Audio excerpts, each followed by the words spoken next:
Chris Callowell, agronomist with the Cal Asgrow, standing in cornfield today to talk about sulfur deficiencies.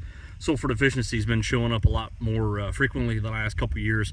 It's more of a result of the Clean Air Act. So the Clean Air Act of years ago basically reduced the sulfur emissions into the atmosphere, and so subsequently we're getting less deposition of that sulfur into our soils, and now seeing some deficiencies showing up more frequently across a larger geography the last couple years here in central Illinois.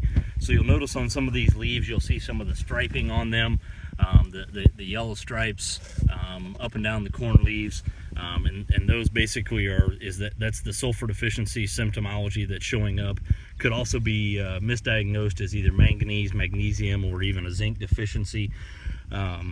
Sulfur is somewhat like nitrogen in that there is organic sulfur in the soil, and it does have to be mineralized in order for the plant to take that sulfur up.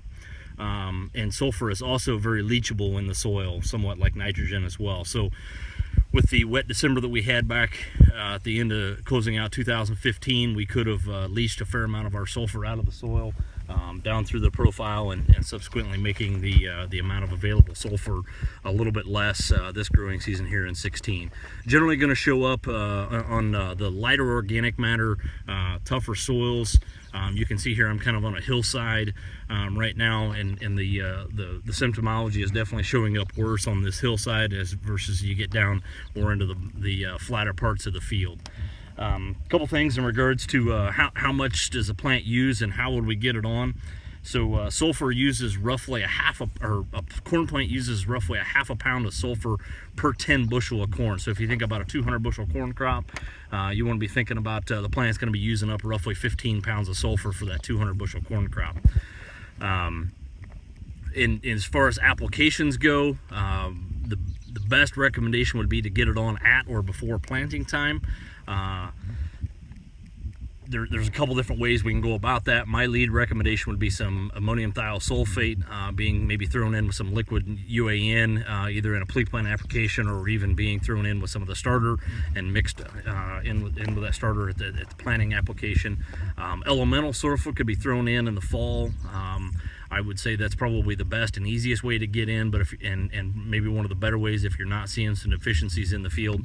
But if you're seeing some deficiencies in the field, we probably need to be thinking about a sulfate form of it, because it's more readily available. Gypsum's another one, or MES, or even some AMS. Those are different sources of sulfur that could be utilized as well.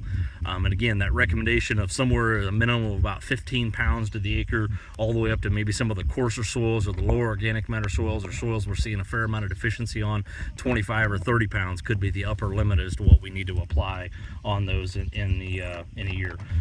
To close out, sulfur is one of the, it is a micronutrient, but it is it is oftentimes considered the most important of the micronutrients that we have.